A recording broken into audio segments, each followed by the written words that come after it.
It's good.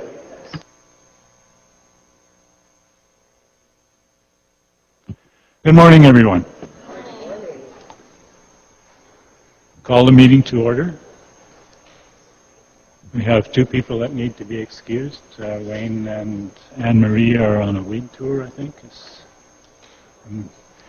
So Tracy moves that they be excused. All in favor? Any post-agenda items? None. Can we have an adoption of the agenda? Hubie moves the adoption of the agenda. All in favor? That is passed. Then we'll go to the development report, permitted use report, July 1st to 31st.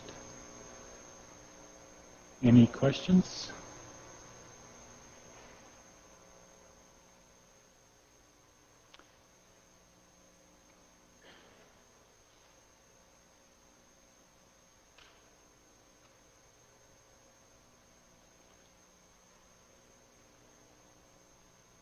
Yes, Alice?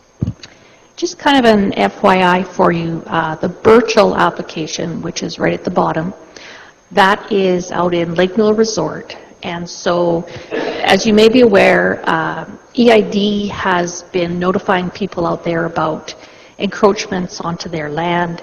And so with this compliance, there actually was an encroachment onto the EID land. So I included that in the compliance letter and let them know that the EID was becoming more aware of these things and that they may have to remove that, but it doesn't affect compliance from the county. I just wanted them to be aware of it. So that idea is just for council, for MPC to be aware of what's going on out at Lake Newell Resort.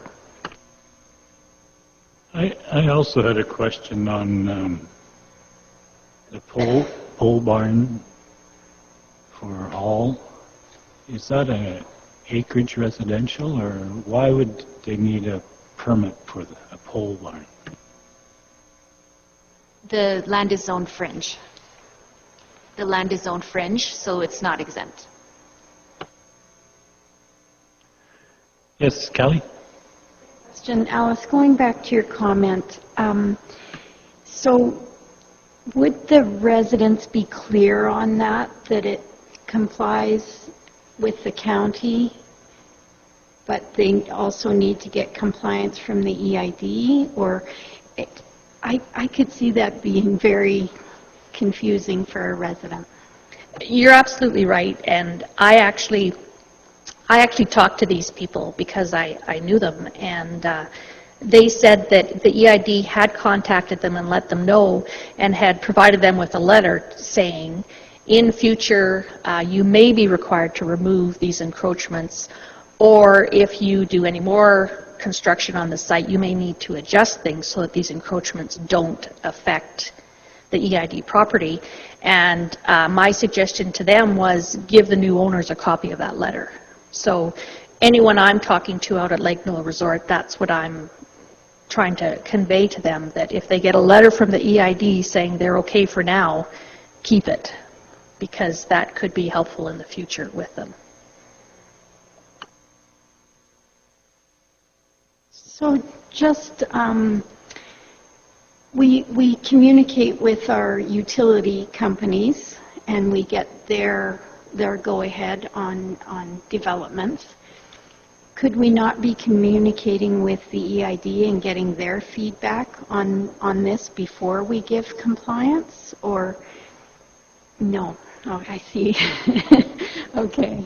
Again, compliance is a completely different thing, and really it's a bank driven, financial driven type of thing, in which the bank is going to require that person either securing a mortgage has got whatever they're securing as improvements on the land are allowed to be there.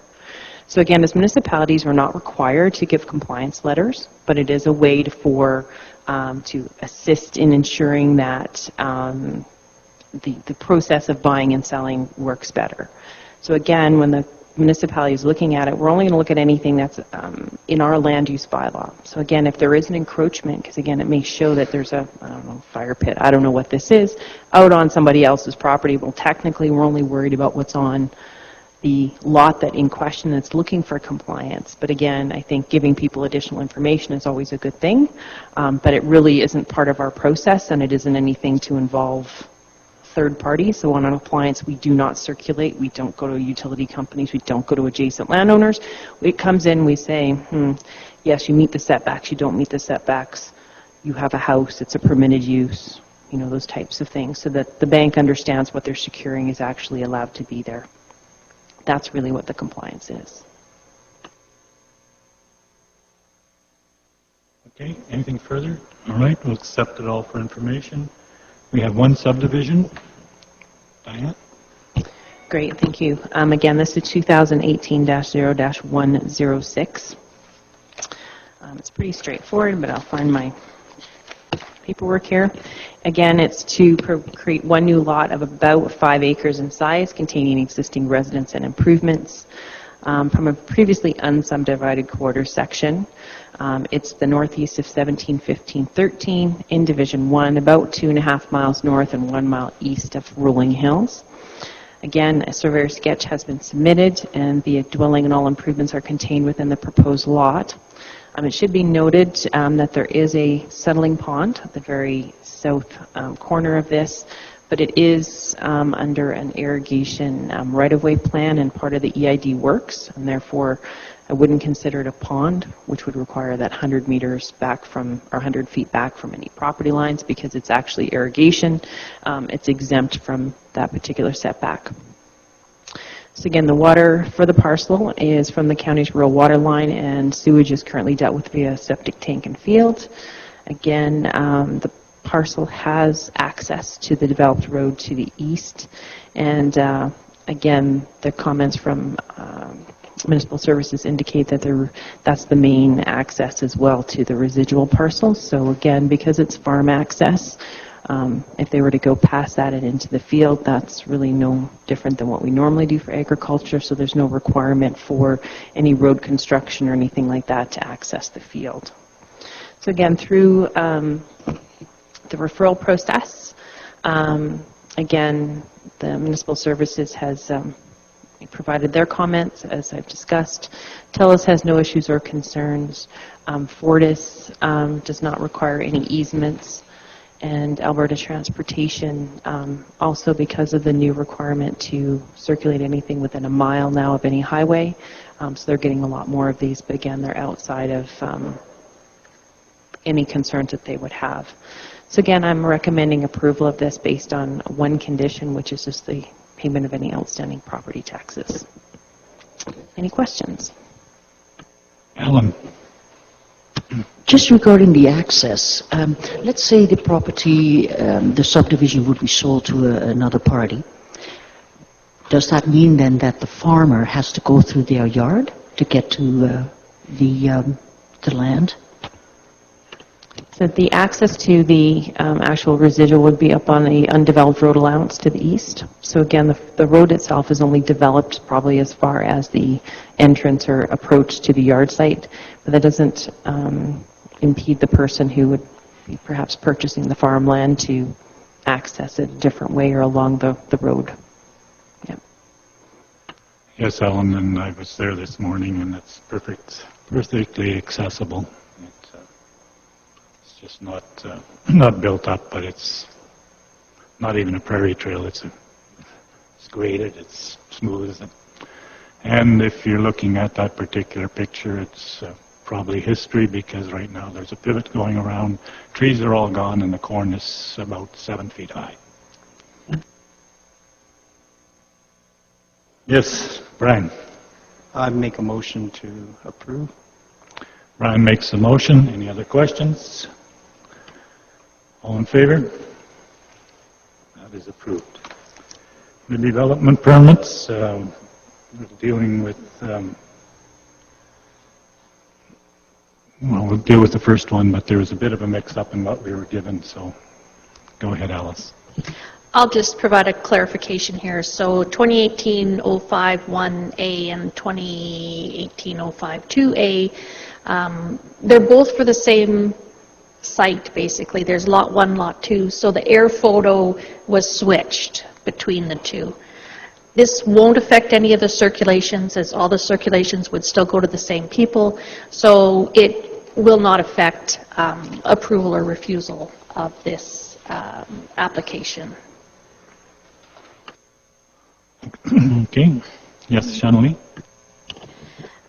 Development permit 2018051A is for approval of an as-built accessory building with a variance to the side yard. The variance they're requesting is 12.6 feet, bringing the 25-foot setback down to 12 feet. The other structures on the parcel were issued development permits as permitted uses, therefore, because they weren't requiring a variance.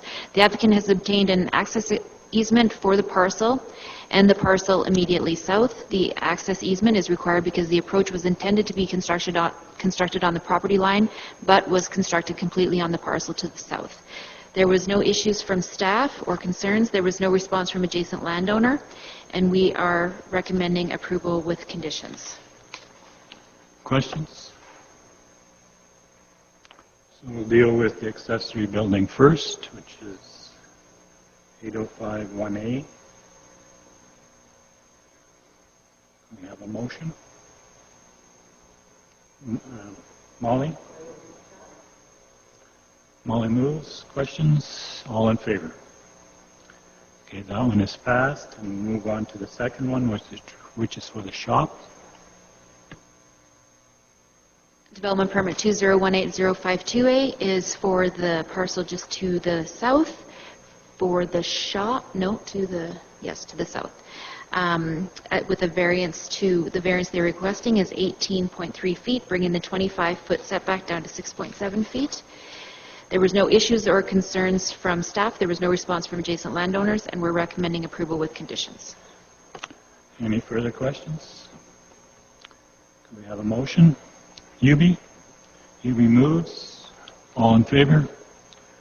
That is also passed. We'll go on to the next one, and we do have the applicants here, so we'll go through a quick introduction. And Lionel, if you want to start, please. Good morning. I'm Lionel Juss. I represent Division 10, which is north and east of Brooks. Good morning, Brian DeJong, and I represent the area around the village of Dutchess. Good morning. I'm Tracy Fife, and I'm Division 5, which is south and west around the city of Brooks. Clarence Amulin, and I represent Rolling Hills, and I'm also the chair of MPC. Good morning. I'm Molly Douglas, and I'm from the north part of the county. Good morning. I'm Kevin Stevenson, County Administrator. Morning. I'm Kelly Chrisman from the Bazzano area, Division 6. Good morning. I'm Hubie Kellen, Division 2 Tilly. We met yesterday morning when I was in my working clothes. Good morning. I'm Ellen Unra, and I represent the countryside around the village of Rosemary. I'm Pam Elliott. I'm the Admin Assistant for Planning and Development. Lane Johnson, the Director of Corporate Services. Sandra Stanway, Brooks Bulletin.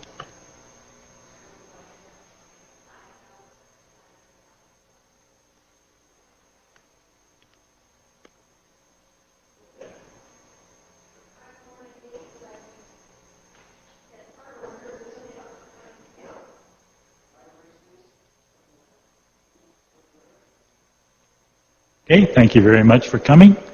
And shall we? Development permit 2018061 is for the approval of an as-built dwelling and the construction of an addition in Tilly. The applicants have consolidated the two parcels, which has made the side yard setback compliant with the land use bylaw. The existing dwelling was constructed prior to 1940, according to county assessment records. Therefore, there was not a development permit for the dwelling. The approval of this permit will bring the entire parcel into compliance. The applicant is requesting a 10-foot variance to the front, which brings it from 20 feet down to 10. There was no issues or concerns from staff. There was no response from adjacent landowners, and we're recommending approval with conditions. And Mr. and Mrs. Hayes can answer questions if needed. Are there any questions? Would you like to add anything? Okay. Well, welcome. Yes, Ellen. I'll move for acceptance with the conditions. With the variance? Yes. Just the one variance, right? Any other questions? All in favor?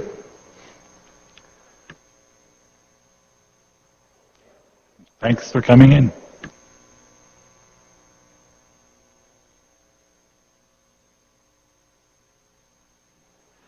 No post-agenda item? Yes, Lane. Was there a motion to approve the minutes, or did we skip over that? We may have skipped. Did I skip it? And nobody caught it? It was a test. Okay, thanks, Lane. Can we have a motion to approve the minutes of July 19th? Molly? Sorry about that, everyone. All in favor? Okay, that is passed. Thanks, Lynn. Nothing in camera. We've got 2 information items. Is there any further information or questions on those? Got a covered feedlot and an application for a chicken layer poultry thing at Latham. If not, I'll adjourn the meeting.